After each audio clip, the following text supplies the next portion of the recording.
Welcome everyone to the second of this year's Burlington House Lunchtime Scientist Talks.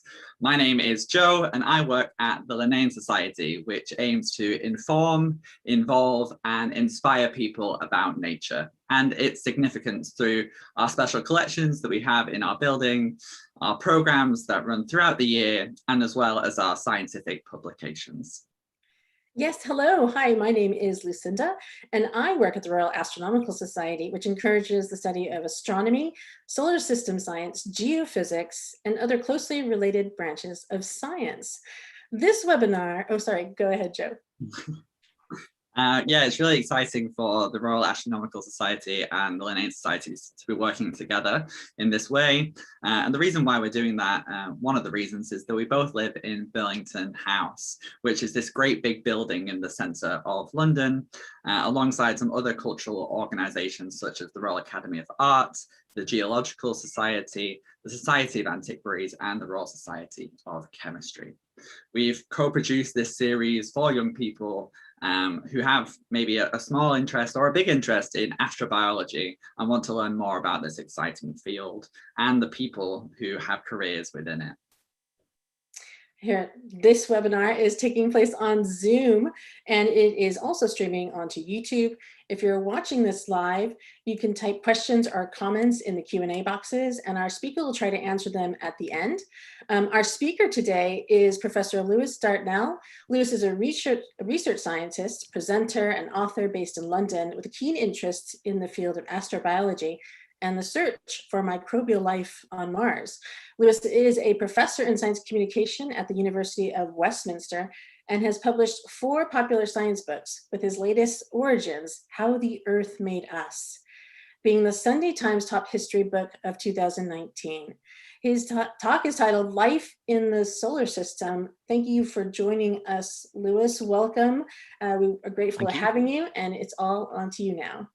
Thank you ever so much. And thank you all to the audience for coming along. My name's Lewis, as you just heard. And what I thought might be most useful for the students watching, before I start talking about the details of how we search for life on other planets, is just to give you a little bit of an insight into my background and how I got into the career in astrobiology, into searching for life on other planets, just by talking a little bit about my education background, my school roots are here. And actually I grew up in Kenya, in Nairobi, and I went to a prep school in Nairobi called the Banda, which is Swahili for mud hut. So I went to the mud hut school in Nairobi, prep school, and then studied up through GCSE and then A Level, the 3 sciences and mathematics, to then specialized at university in a degree in biological sciences. So I'm a biologist by background, and all of the stuff that I'm about to tell you about in astrobiology and the search for life on other planets, to do with the astronomy and the physics and the geology, are things that I've picked up and learnt along the way since graduating as a biologist. I think many scientists today are now very broad and spread beyond just one discipline to become what's known as interdisciplinary. And astrobiology in particular is very, very interdisciplinary. It mixes biology with physics and chemistry and geology. And the way that I was actually able to get into astrobiology as a research field was at University College London in a new department they'd set up when I joined, called Complex, where I was able to do a PhD combining biology with other aspects, other sciences. And I was given an incredible opportunity to pretty much write my own PhD proposal. I got to choose whatever it is I wanted to research into, as long as it was biology overlapping with something else. And I said, thank you very much for this opportunity. I want to look into the possibility of biology beyond the Earth. I want to get involved in some astrobiology. And so the title of my thesis, when you finish a PhD and write up 3 years of your life in what is effectively a hardback book, you have written in gold lettering down the spine of this hardback book of your thesis when it's published. There's your name, there's the year, and quite often there's the title of what you've been researching. And the title of my thesis was The Cosmic Ionizing Radiation Environment of Mars, which is quite a mouthful. And if I ever meet anyone new at a party and they ask me what my science is all about, what do I research into, and I tell them that, well, quite often I get left by myself in the kitchen of the party for the rest of the night. So I've learnt through the hard way, if you like, to describe the science that I do within astrobiology as looking into the Martian death rays. Now, these Martian death rays aren't being wielded by tripods if the Martians come to invade the Earth. The Martian death rays are what would be killing off any native Martian life. If simple bacterial life did ever get started on Mars and is there on the surface today, it's basically unprotected. It's naked to some very nasty radiation from outer space called the cosmic rays. Stuff that we're protected on against here on the surface of the Earth by a lovely thick atmosphere above our heads and by the Earth's magnetic field. Mars doesn't have either of those kinds of protection. So this radiation from outer space bombards down onto the surface of Mars and is potentially very dangerous and very problematic for any bacteria that might be there. So a lot of what I do is writing computer simulations of what that radiation hitting the Martian surface is like, as you can see on the left hand of the picture here, but also going to some of the most extreme environments on Earth, Mars-like environments on our own planet, to understand how life survives there, and in particular what their radiation resistance is like. How long could they survive on Mars? So the picture I've got on the screen here is of the dry valleys in Antarctica, where some of my samples have come from, but I've also been on field work in the Atacama Desert, in South America and Chile, which is one of the oldest and driest deserts anywhere on the Earth. So my research, at least, is a combination of computer work, simulations, doing experiments in the lab, but also getting to travel around the world during normal times when there isn't a global pandemic, and going to some of the most incredible environments on our planet, as well as going to conferences and meeting people at meetings around the world to talk about what we've discovered. Some of this work of mine has been picked up quite nicely by the press, by the media, by journalists and newspapers. Clearly my favorite piece of press coverage on my research was in the Sun newspaper, as you can see here, where they're talking about Martians hiding on the red planet, about how deep stuff would have to be to have been protected from these cosmic rays. But we're not talking about green, bug-eyed monsters like in the picture here. We're talking about hardy, single-celled life like bacteria on Earth. And on the other half of what I do in my career, alongside the research, I also take a lot of time writing as a freelance journalist, as a science writer, writing for newspapers and magazines and websites, but also writing books. My first book, Life in the Universe, is an introduction to the science of astrobiology that you can see here. So if you want to ask any questions at the end of my talk, not just about the science and research that I do, but about different jobs or different careers in science, perhaps science jobs that don't involve wearing a lab coat or working as a research scientist, but perhaps being a journalist or working in the media, then we can talk about that as well. You can ask questions about whatever it is you like. But in terms of where we are now in this new science of astrobiology, of this search for life beyond the Earth, I was trying to understand the origins of life on our own planet, how it evolves and changes over billions of years, and perhaps most importantly, how life might be distributed beyond the Earth. Is the Earth unique in being a biological planet? Or perhaps are there thousands, millions, billions of Earth-like or moons that have life on the surface? And these are the kind of deep questions that astrobiology is trying to answer and trying to solve. And we've been making huge advances in recent years in three main areas that have been giving astrobiologists like myself a huge amount of confidence and optimism that we could be right on the brink of finding these first examples of life beyond our planet, finding alien life.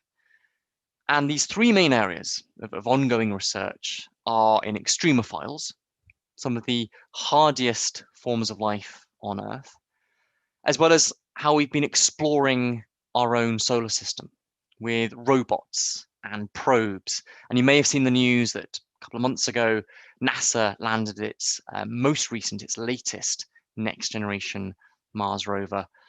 But we've also been making huge advances in discovering other solar systems, the so-called extrasolar planets, and understanding what some of those planets are like, and whether they could have life on the surface as well. And what I wanted to focus on in this particular talk is talk a little bit about the extremophiles, but then move relatively quickly into talking about the possibility of life in our solar system. Where are the planets and moons we think are most likely to have life on their surface? Now, looking at these extremophiles, these hardiest forms of life on planet Earth, these are like survival superheroes. We are finding incredibly resilient forms of life in the most inhospitable, the most hostile environments anywhere on the Earth. And one example of an extremophile that I want to tell you about lives in this environment on Earth. This is in Yellowstone Park in North America. It's a very volcanically active region of the Earth. And you can imagine we are sat in a helicopter, peering out the window, looking down at the ground in Yellowstone Park, which is a very volcanically active region of the Earth. We find lakes of water, like you can see in this photograph, that are being heated underneath by all that volcanic activity.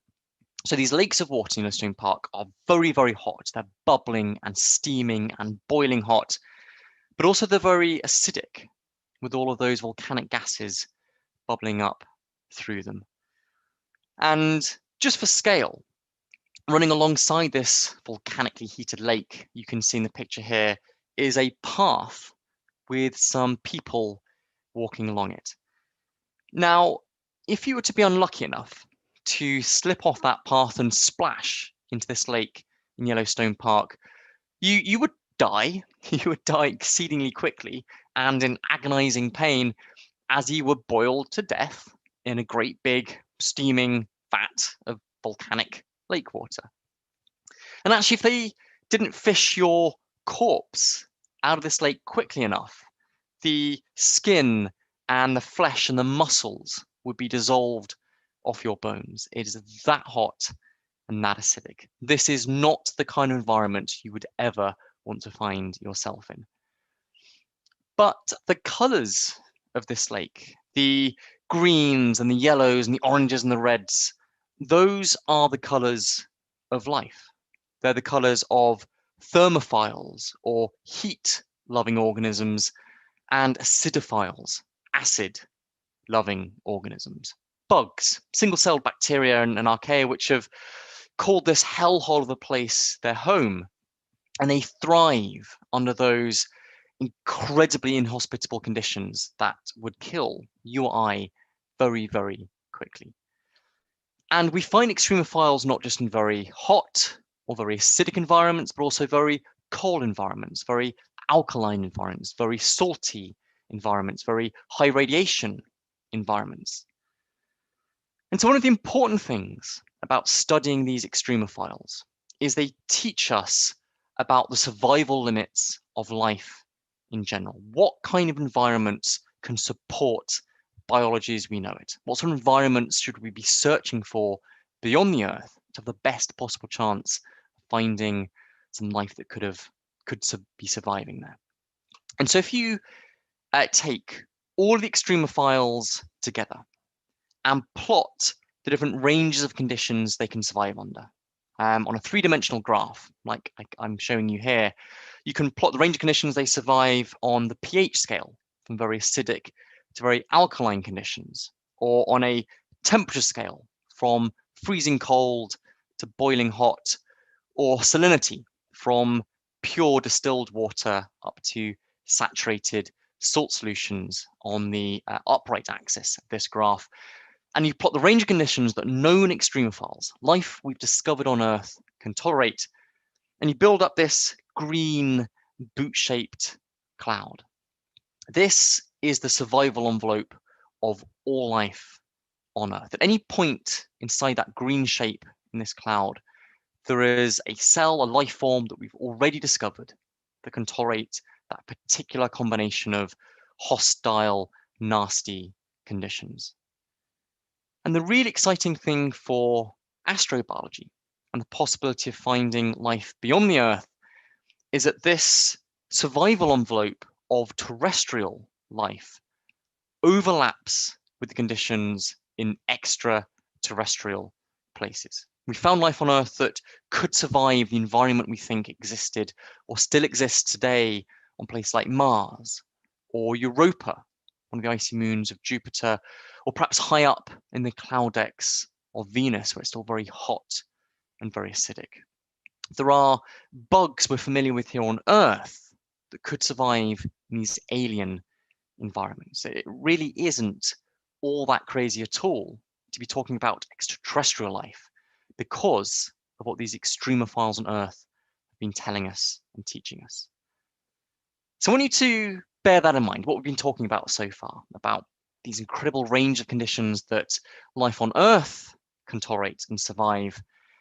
And now come on tour with me through our solar system. We're going to follow in the footsteps or follow in the wheel ruts of the robots and probes and rovers that we've launched to the other planets and moons in our solar system to see which of these worlds we think offer the best possible hope and opportunity for finding life on them. And we'll start in this spot. This is a desert environment. You can see the dry, dusty soil on the ground that's been blown into these little ripples and sand dunes by the wind. You can see some high altitude clouds in the top of the sky here. But this is no place on Earth. This is the surface of Mars. And Mars, our next door neighbor planet, is a very, very interesting place indeed. In many respects, Mars is the most Earth-like place we know about. We know for a fact that billions of years ago, when life was first getting started here on Earth, that Mars was itself a much more Earth-like, much more hospitable, much warmer and wetter place. We know that it had seas and lakes and rivers of liquid water gushing across its face. It would have had a much thicker atmosphere to shield and blanket and protect the planet. And it would have had organic molecules. The building blocks of all life as we know it on Earth would have been raining down onto the surface of Mars aboard meteorites and comets in just the same way they would have been delivered to the early Earth and possibly helped give us a leg up, possibly helped life on Earth get started. So in terms of planetary habitability, in terms of providing the right sort of environment, at least in its past, Mars seems to tick all of the right boxes. There's no reason to suppose that life didn't get started there when we were getting started here on our primordial Earth. And so as scientists, as explorers, we would dearly like to go to Mars and have a good look around, see if we can find signs of ancient Martian life, possibly fossilized and long since dead today, maybe still alive underground, even still today. And one of the missions that I've been involved in is this rover mission you can see here, which is the European space agency rover, the ExoMars rover, which has now been dubbed the Rosalind Franklin rover. And because we've designed this rover, which will be launching next year to explore Mars and look for signs of life, we've given it a whole bunch of kit that you might have anticipated, you might expect. We've given our Mars rover 6 wheels, which is even better than 4-wheel drive for not getting stuck in the dust when you're millions of miles from the nearest pickup truck or AA van. It's got solar panels on its back to recharge its battery and to power the rover. It's got cameras, robotic eyes, high up on the top of a thin stalk-like neck. And perhaps most excitingly, for this particular mission, ExoMars has got a drill.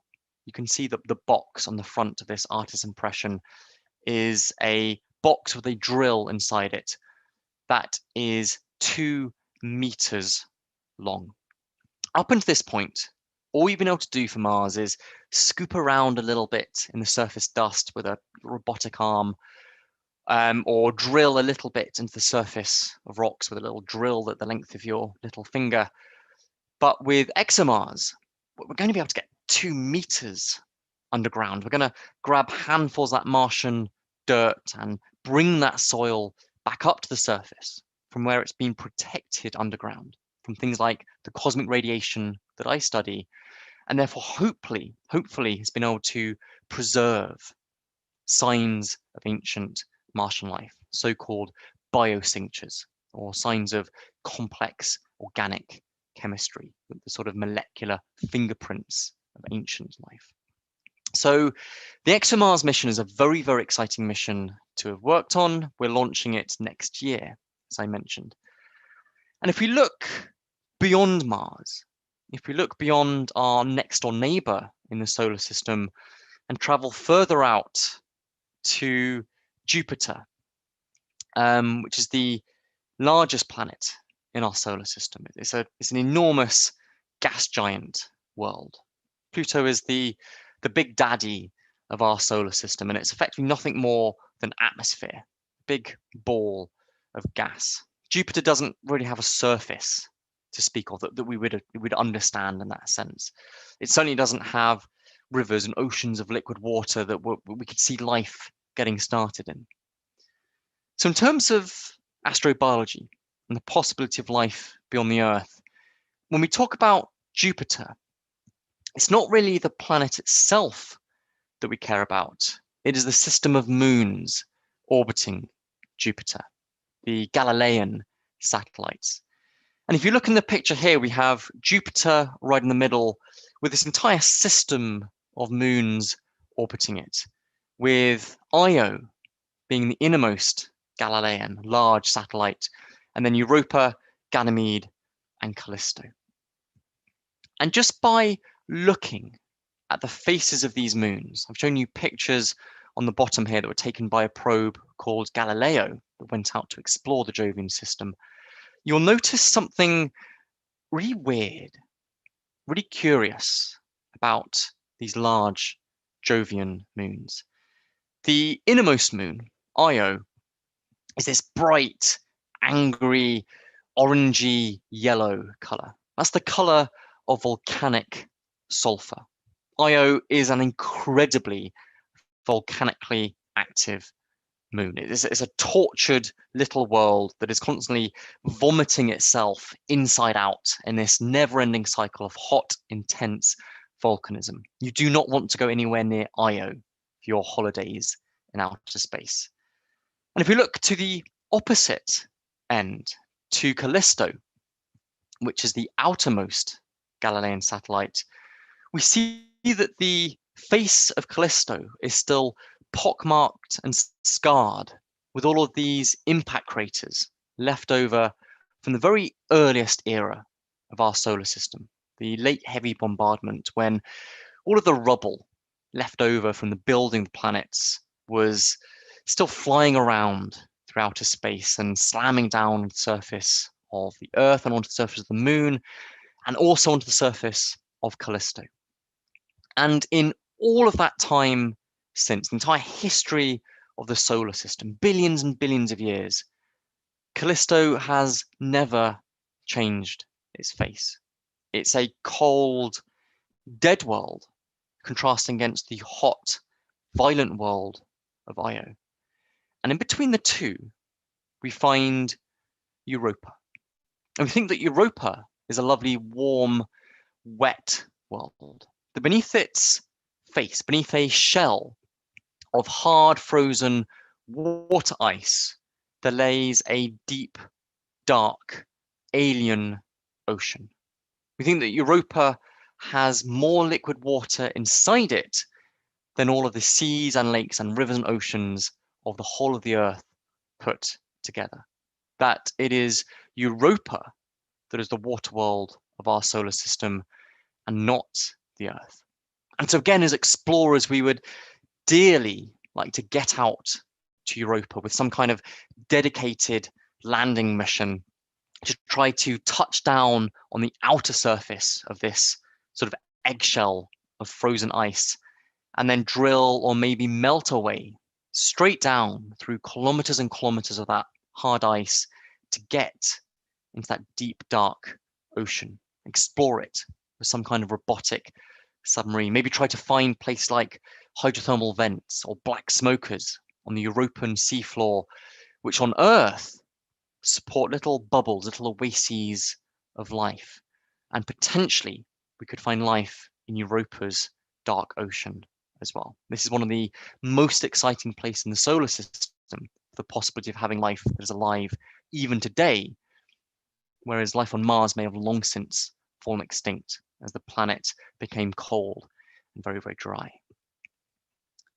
And if we move out beyond Jupiter to Saturn, to the magnificent ringed planet in our solar system, again, it's not the gas giant planet itself that we care about. It's one of the moons orbiting Saturn. It's Titan. Now, Titan is a real giant of a moon. It is a moon that is even larger than the planet Mercury, and it is the only moon in the solar system to have one of these to talk about, to have an atmosphere. This is the blue skies of the moon Titan, seen in this photograph here. But the problem with Titan is the entire world is enveloped, it's completely enshrouded in this really thick, orange, hazy smog layer. It stops us and our telescopes being able to peer down onto the surface of Titan to see what it was like. And our first glimpse that we ever got of what the Titanic landscape looks like is when we went there. We sent out a robotic probe called Huygens. And again, this was a European Space Agency mission, although we hitched a lift with NASA and the Cassini probe to take us out to Saturn. But it was a European probe that parachuted gently down through this cloud layer of Titan and sent us back the very first images we'd ever seen of what the Titanic landscape looks like. And we were astonished. This picture we see on the left here is this Huygens probe dangling beneath its parachute, being buffeted from side to side by the Titanic winds, looking straight down in this radar image of the landscape of Titan, and it looks uncannily familiar. This looks very familiar, very similar to what you might expect on Earth, in the English countryside. The pale region at the top of the picture are the hills and the mountains, the highlands of Titan, whereas the dark region at the bottom is very, very smooth and very, very flat. This is the bed of a dried up lake.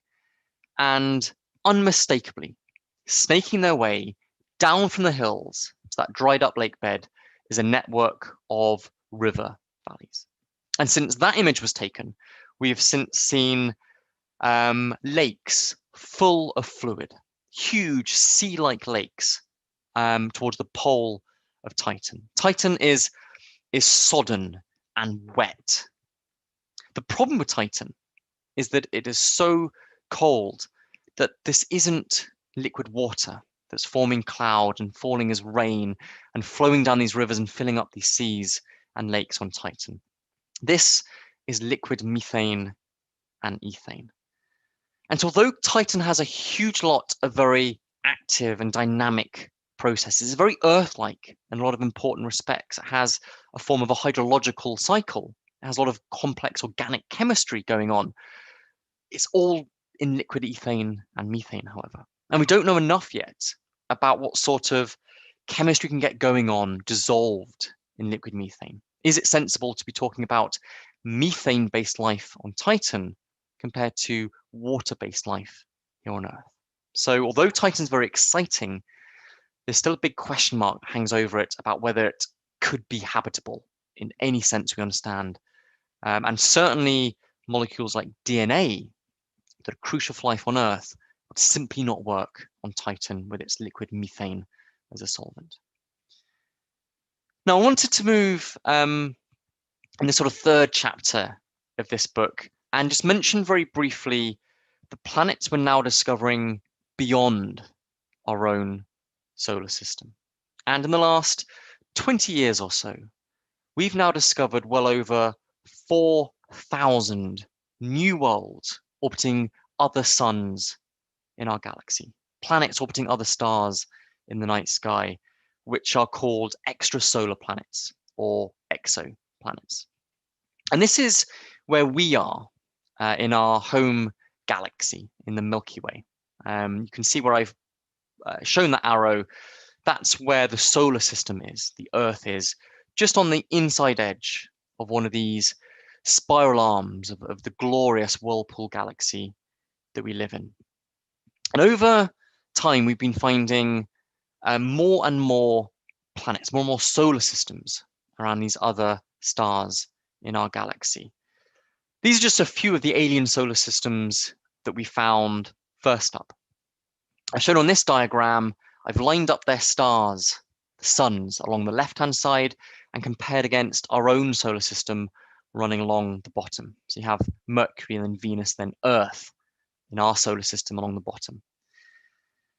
And the first thing you might notice about many of these earliest exoplanets we discovered is that on the whole, they are really big planets, many times more massive than Jupiter, which is itself over 300 times more massive than the Earth. And many of these earliest planets we found orbit very, very closely to their star. They are scorchingly, searingly hot places. They're known as hot Jupiter planets, and they don't offer any chance of life as we understand it.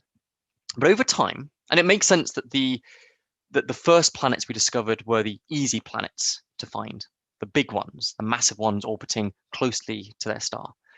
And over time, our hunt for extrasolar planets has found smaller and smaller worlds orbiting further and further from their star. And we think that we are right on the brink, and in the coming years, of being able to find a very special kind of planet indeed, a twin of our homeworld, a very Earth-like planet, a planet that has an orbit of almost exactly 1 year around a sun-like star, i.e. it's the same distance from the heat of its campfire as we are from ours. It's not too close and hot, it's not too far away and cold, but it's just right, just the right climate on its surface for liquid water, for seas and rivers and oceans, and therefore the best possible chance for life to get started on. So perhaps if I come back and I'm invited by the RAS and the Linnean Societies again in another 10 years or so to do another talk about astrobiology, I might be able to tell you about the first Earth-like planets we've discovered. And with subsequent missions, subsequent space telescopes, we'll be able to discover that those Earth-like planets are not just there, not just detection of them, but characterization of these planets. We'll find out what these worlds are like. And in particular, we want to be able to read the chemistry of their atmosphere, see what their air is made out of using spectroscopy, see if we can see the telltale fingerprint of oxygen gas, perhaps mixed with methane, because the only way that we would know how to explain an atmosphere like that is because life has pumped out those gases, just the way it has on the Earth. We'd look for a biosignature present on an entire world. And so maybe in 10 years' time, maybe 15, 20 years, you'll be able to go out and point to a particular star in the night sky and say, there is a star that we know for a fact has an Earth-like planet orbiting it, and there's oxygen in its air. There is life on that world. There, that planet is where our neighbors are living. There is alien life on that planet. But as an astrobiologist, I'd be very excited about finding life on an extrasolar planet. I'd be probably even more excited if our robotic exploration and then hopefully human exploration of our own solar system might find traces of life perhaps on Mars or Europa or Titan.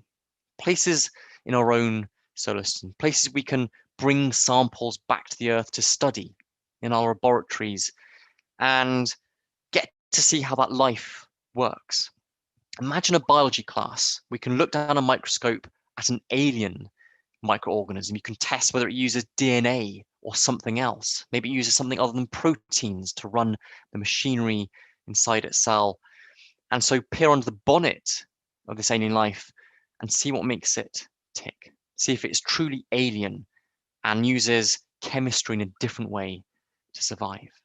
And so that for me is the real promise and the real excitement of astrobiology. The feeling that we are right on the brink of some truly profound discoveries that would change the way we think about our place in the cosmos, and whether there could be life out there. So that's all I wanted to talk to you about for just 30, 40 minutes or so. It's a very broad overview of how we are searching our solar system for signs of life and what the extremophiles teach us. We've got some time for questions now. And if any of this has been of interest to you, you can pick up a copy of one of my books, Life in the Universe, or anything else, any of the other books that I've written. But we have plenty of time now for any questions. If any of you have written them in to the chat box, I guess Joe will be able to read them out for us, so we can hear what We people have have asked. plenty of questions for Excellent. you, Professor, and fantastic talk. What a great journey that you took us on through. What is astrobiology now? What are we looking at now? And that's just as a teacher who teaches GCSE astronomy myself, having to do these weekly courses. I'm constantly having to update my presentations because there's It's a very fast-moving field, isn't it?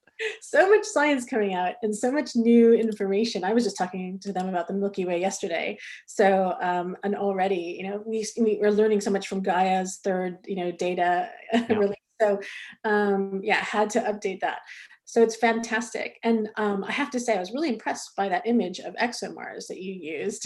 It looked like, is that actually the vehicle as is, or was that a kind of a souped up version of ExoMars? Yeah, so actually I should have updated the picture. This is an artist's impression and they've made it look a bit cooler. It looks a little bit more like was it in Short Circuit, Johnny Five Alive?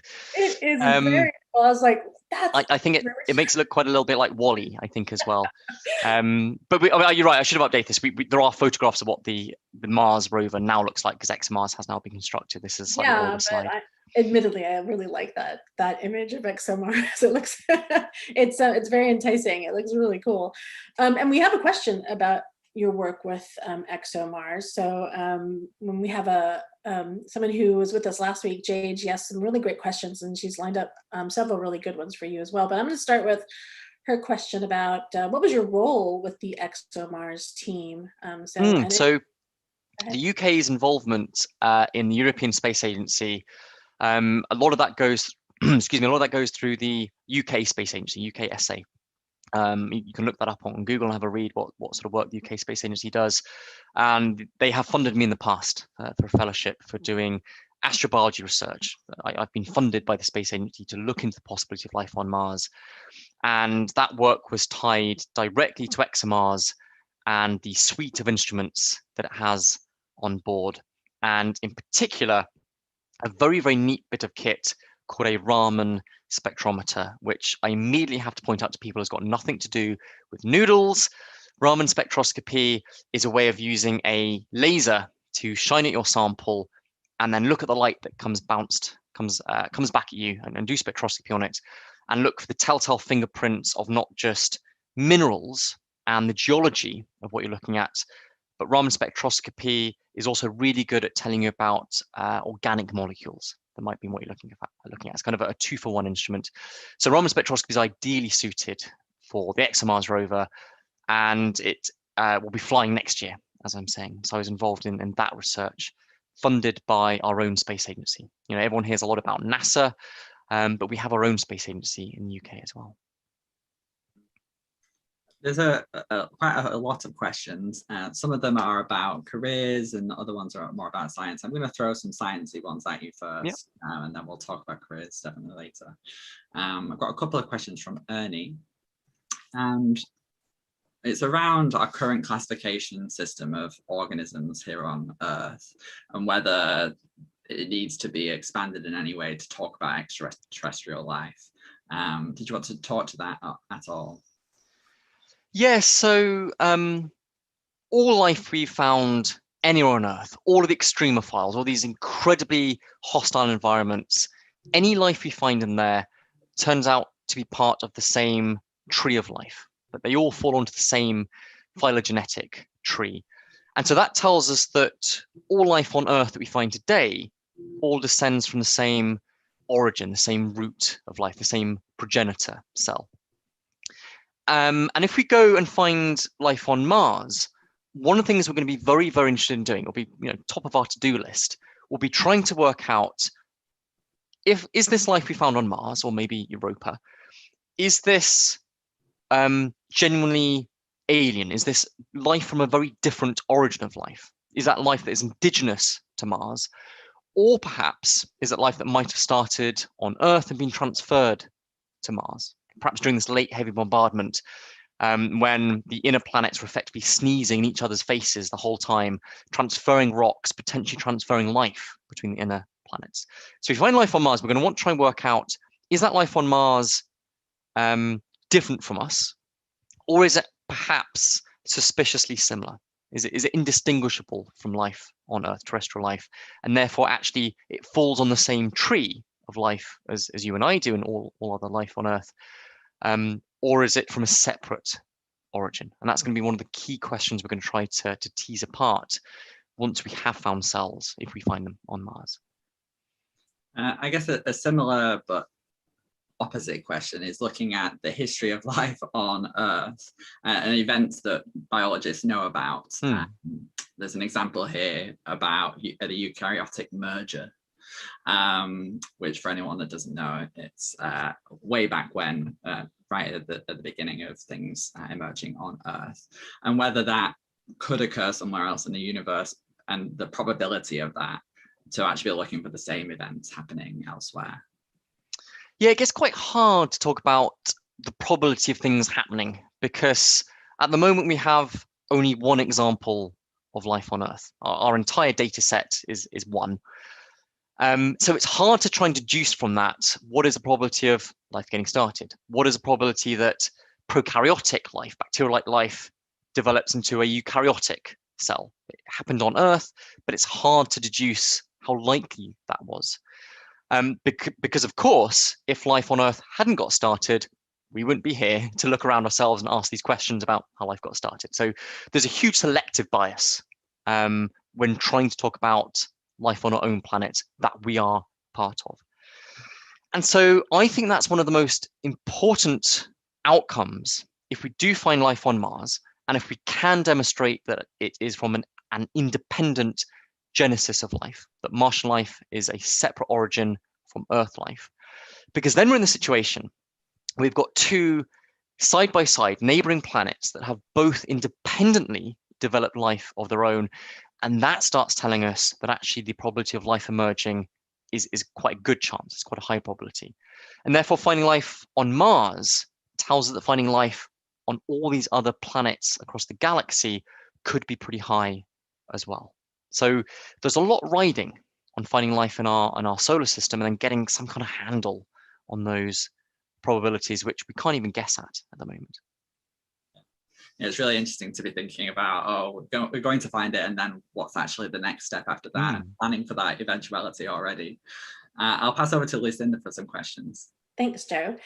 Yeah, so some of the things that you've been sharing with us are really, reminiscent to me being a former NASA associate. I was privileged to work with Dr. Chris McKay, looking for a different branch of life, possibly, not just expecting to see ourselves, very human to do that.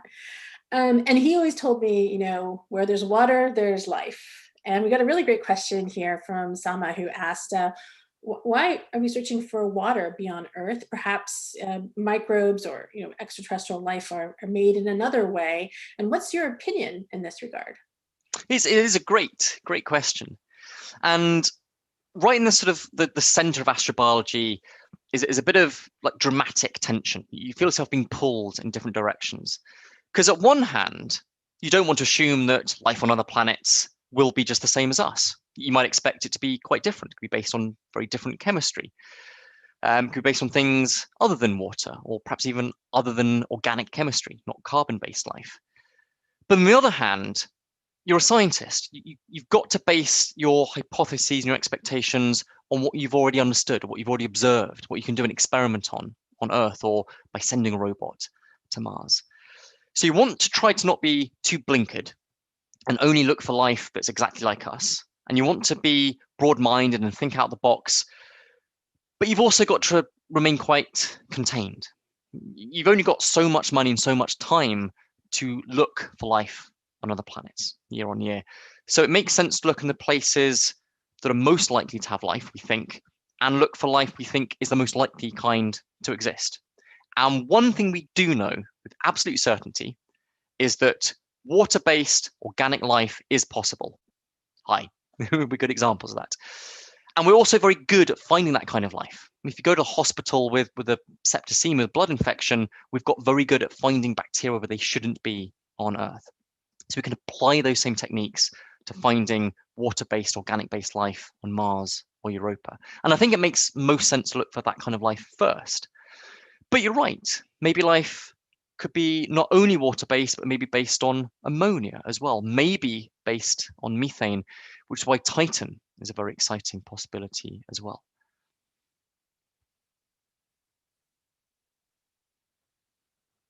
Lost my Zoom panel there for a second, but I have a second question from YouTube that kind of follows along the lines that you were talking about. And he's asking about the chemistry, which is also something that we mentioned, and you work with ExoMars team, and we have these missions on Mars.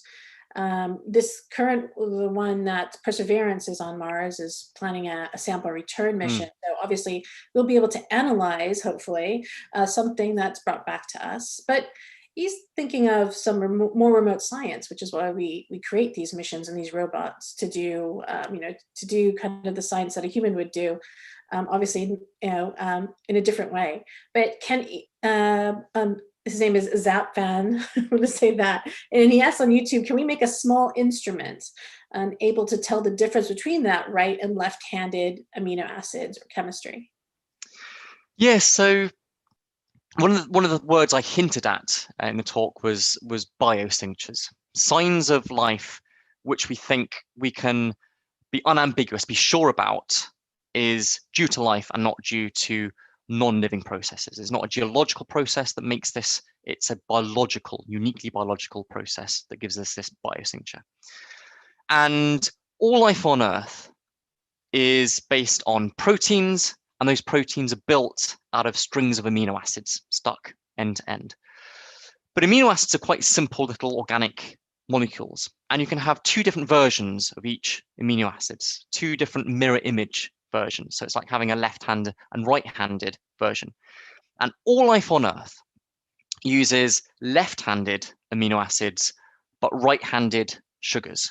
And we don't really know why that is. It could just be chance. It could be completely by luck that the left-handed or right-handed version was chosen, as it were, when life was developing on the primordial Earth. But if you find in a sample that you're trying to analyze on Earth or on Mars, some simple organic chemistry, that in itself doesn't tell you that there is life, because we find simple organics in meteorites as well. Carbon is just really good at doing simple chemistry. So if you find lots of amino acids, that in itself doesn't tell us that there's life there. But if you only find left-handed amino acids, that now starts looking pretty suspicious. You're not getting an even mixture. You are finding only amino acids of one kind, only left-handed versions like on Earth. And actually what would be most exciting is if we were to find simple organic chemistry in our Mars sample, find amino acids, and actually find that they are all right-handed amino acids. Because that tells us two things now. That tells us we think we found signs of ancient life, and that life is different from terrestrial life because it uses the opposite-handed variants of the amino acids. So when we're looking at these enantiomers, they're called these left or right-handed versions of amino acids or other simple organics. The guy who asked the question is absolutely right. The person that asked the question is absolutely right. You can use simple instruments, simple equipment that not only detects amino acids, but can also tell you whether they are left or right-handed. And NASA's rovers have got this capability. The ESA ExoMars rover can detect amino acids as well. Lewis, I'd like to spend the next, 9 minutes before we get to 1 o'clock to talk about careers. And I think you've got quite an exciting career. And I guess you could call it like a hyphenated professional identity in that you're a researcher and an author. What effect does that have on you as a person, like being a researcher and an author? How does it affect your life? How does it affect the fulfillment? Well, it certainly keeps me busy. It keeps me out of trouble. But for as long as I can remember, I've been interested in science. I found it fascinating to understand how the world around you works. And I've been really lucky to get into a very exciting field of science in terms of astrobiology and looking for life on other planets. But throughout that whole process, I've also been really interested in more creative avenues, like telling people about these exciting discoveries, writing about them, writing books, writing magazine articles, being much more creative in that outlet. So I've been very lucky in my career to be able to balance those two things against each other. But what I would say is that they're not like they're opposites. Whichever walk of life you get into, it's helpful to have got better at communicating, to have developed communication skills, whether that is writing a newspaper article or writing a report for your boss. Every time I do a talk at a school or something like this, I get that little bit better at phrasing things so they make sense. I get better at communicating and doing like public talks, which is better in other avenues of your career as well, delivering a seminar, whichever job you get into. So I think a lot of that is what's known as transferable skills. You can get good at or get better at communicating in general, and that helps you in lots of different areas. And personally for me, I just really like telling people about things and writing about them as well. I find that's a really nice other half to my career alongside being in the lab and doing experiments. I've got a question from Jade, which is on the same track, and it's about her science blog that she's been writing for 2 years. And she's thinking about if it's possible to go into freelance science writing, even it being a teenager, or do you have to wait until you've got a degree? Like, what are the barriers to succeeding there? No, I think that's wonderful. If Jade has got the link for her blog post, I'd encourage her to post it because I'd love to see, and I'm sure other people would love to have a look at what she's been writing as well. And you can't start too early. It's not a problem that you're a teenager, because starting to develop these skills and improve them is a really great thing to have started. It's like going to the gym and exercising often to get fitter or for your muscles to develop. Every time you do writing, you're developing that skill. It only gets better by doing it. And I started writing when I was an A Level student as well. I continued that writing when I was an undergraduate student doing my degree. My first ever paid published piece of writing, I got £100 for writing 2,000 words for a popular maths website being run out of University of Cambridge at the time called Plus. And I wrote about how you can teach computers to play games. And that was the very first thing I ever wrote, and I've never looked back. I've just taken little steps after little steps to get there. But starting writing your own blog is a really good way of doing it. You're not only improving each time you write something in your blog. But another really important thing to have when you do come to approach a website or a magazine or a newspaper is to be able to show the editor stuff that you've written already. And in the olden days, you would post them some newspaper clippings, things you'd literally cut out with a pair of scissors from a printed, pulped up bit of tree that had been printed on, and you would post that to the editor so they could read what you've written. Nowadays, you just do it yourself. You can just put it immediately up on your own blog, and it's there to send someone a link in an email. If you want to get into TV work, you can just set up your own YouTube channel. If you want to get into radio work, you can create your own podcast completely for free. And using just simple technology like the phone or laptop or computer, you've probably already got access to at school. So these are really good opportunities to get started, even at school, even as a GCSE or A Level student. Yeah, thank you for that. I think that's quite an empowering response there, and it's definitely a positive one and top tips there. I'll pass over to Lucinda. Thanks, Joe. I think it's great definitely to talk about, like, how did you get to where you are now, especially for GCSE students and A-level students who have that coming up quickly in their future. And I found basically the path isn't linear for me. And I wonder, some students, some question that's coming up from Karen is, what courses, should we take courses in science communication? I completely agree with you that really taking the action to just try it out. There's so many opportunities now. But how about for you with science communication? This was brilliant. Thank you so much. I was enthralled and just like completely focused on everything you were saying and showing. I actually wish I could put more attention onto it other than running this, this event. I wish I was an attendee in that sense. And so I'm looking forward to having you back, actually. But what would you say to a student who may be, I don't know, in the educational pathway, or did you do anything outside of your normal science studies to kind of broaden your science communication abilities? Yeah, I think that's a really important point. That again, in the olden days, like my father was an engineer. He fixed airplanes for his entire life, and that was his job. That was his career. He worked for the same employer his entire career. And if you wanted to be an accountant, you would train and do your accountancy exams, and you would perhaps move between different accountancy firms, but you would largely do the same thing for your career. I just don't think that happens anymore. That the career paths are much less clear, they're much more kind of branchy, and you can move around a lot more, which I think is wonderful, having that freedom and flexibility to take your skills that you've developed and move them between different jobs and do whatever you find interesting at the time. But on the other hand, it also makes things a bit harder. It's hard to know, what do I have to do to get that career? What should I do now that'll help me in 5 years' time? And I can only really speak from my own experience, which is at every sort of stepping stone in my life, my career, I've done the next thing which I was passionate about, which I thought was exciting, and that I could see perhaps what the next step after that would be. But I've never had any idea where I was going to be in 10 years or 15 years time. You can only really see one or two steps in front of you. And that's why I mentioned earlier that I knew I wanted to get into writing, being a journalist. So like Jade, I just started doing it. You find time on the odd evening, find time on the odd Saturday afternoon, and start your own blog, start your own podcast, start your own YouTube channel, or if it's not communication you're interested in, whatever it is, you can turn your hobby into your career and make a salary, pay your mortgage, pay your rent, and go to restaurants by monetizing your passion. It's those opportunities are very much open.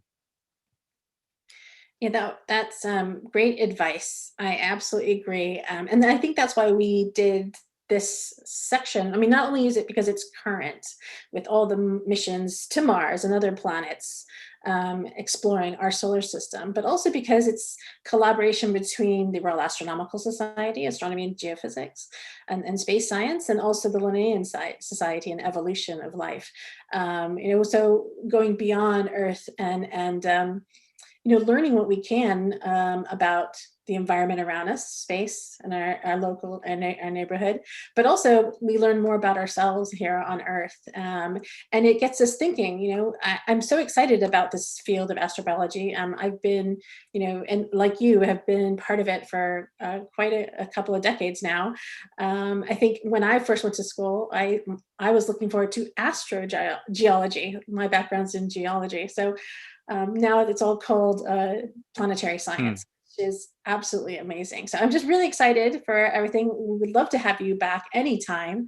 And Joe, if you want to also join me in saying thank you so much for being with us and sharing your experience with our audience. And hopefully our audience is a lot of students who have a really exciting future to look forward to. And I'm so thankful to you, Lewis, for also talking about exoplanets and things beyond our solar system. And I'm definitely going to take your suggestion that should probably be one of our astrobiology talks for 2021. Thank you so much for being with us. Thank you, everyone. Cheers. Thank you so much, and thank you all for joining us. We are going to have, again, this continues every week, every Thursday from 12 to 1.